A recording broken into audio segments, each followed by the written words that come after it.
तो फिलहाल आपकी प्रतीक्षा करें।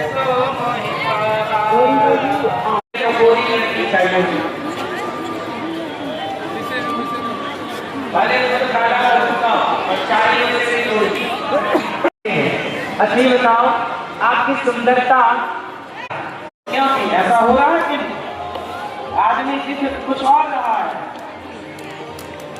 है कुछ और, इसलिए कहता हूँ परेशान होने की जरूरत है।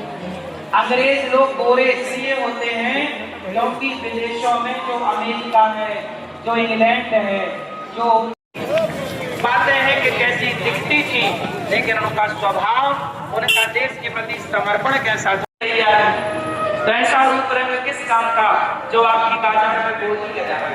आप अपना स्वाभिमान होना चाहिए। व्यक्ति भी एक जवानी सदा ना रहा है, सदा ना रहेगा। जमाना किसी का, जवानी का जमाना भी सदा ना रहेगा। एक टाइम बाद जवानी ढल जाएगी, तो जब जवानी ढल जाए तो विचार तब भी जीवित रहेंगे। जवानी परिवर्तनशील है। जब 3 वर्ष भूमि में सब नापा तो बोली कैसा छलिया बेटा मेरा होता तो जहर पिला के मार डालती, तो दूध पिलाती और मार डालती, दोनों भाव एक साथ आए। तो भगवान ने आशीर्वाद दे दिया कि तुम माँ भी बनोगी, अलग छोड़ दो। भगवान बोले मौसी जी हम चढ़ते नहीं हैं, और पकड़ लें तो फिर कभी पूतना के प्राणों का पान कर लिया, पूतना के प्राणों का।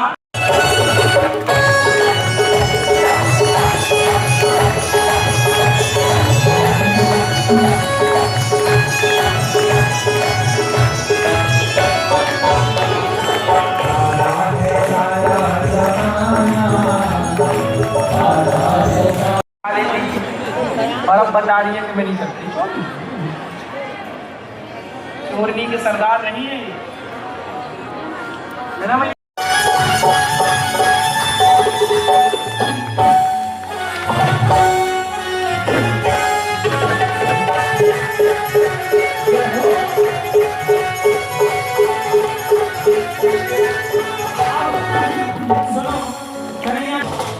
सुंदर है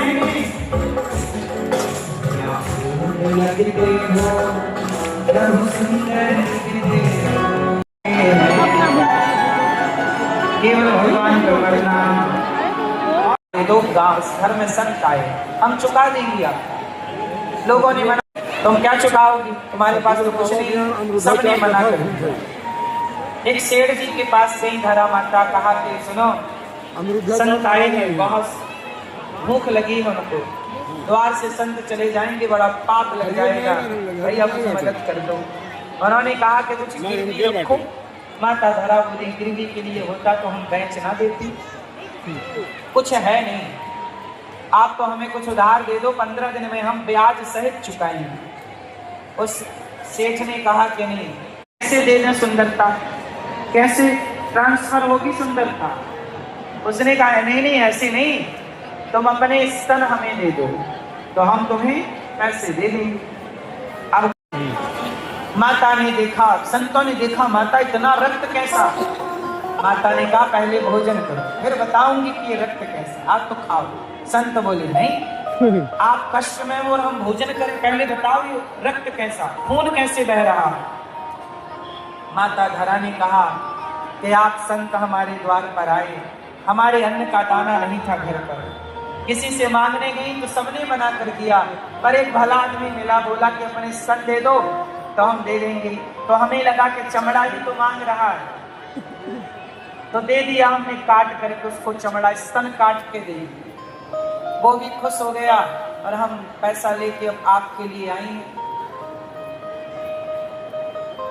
वो साधु के रूप में तो नारायण ही थे, भगवान आवाज रहे, रहा न गया, साधु के रूप से प्रकट होकर चतुर्भुज रूप में खड़े हो गए। माता मैं तुम्हारा ऋणी हो गया, तुम इतना कष्ट उठाकर साधु सेवा करोगी, तुमने अपनी छाती क्यों काट दी, मना कर देती।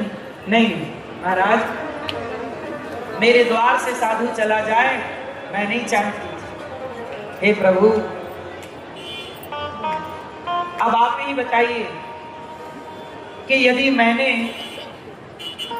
साधुओं को लौटा दिया होता तो साधुओं के रूप में आज आप ही तो आए थे। यदि मैं किसी साधु को लौटाती तो वो साधु ना लौटता, मेरे द्वार से भगवान लौट जाते। और छाती काटने से भी यदि भगवान मिले तो सौदा बड़ा सस्ता है। भगवान बोले, माता मैं तुम्हारा ऋणी हो गया। तुमने जितना खून बहाया है सेवा के लिए, तुमने साधुओं की सेवा के लिए अपना शरीर काट दिया, मैं तुम्हें वचन देता हूँ कि तुम्हारे इस त्याग का हिसाब चुकाने में आऊंगा। अगले जन्म में तुम मेरी माता बनोगी, मैं बेटा बनकर तुम्हारा दूध पी करके तुम्हारे बने खून का ऋण चुका। बल्कि इसका कंधे पे हाथ रखिए। यदि उसका सहारा नहीं है तो आप उसका सहारा बनिए।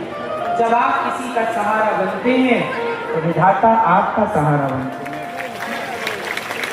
और याद रखिएगा मेरी माँ, भक्ति के रास्ते पे जब चलोगे तो बलिदान देना पड़ेगा।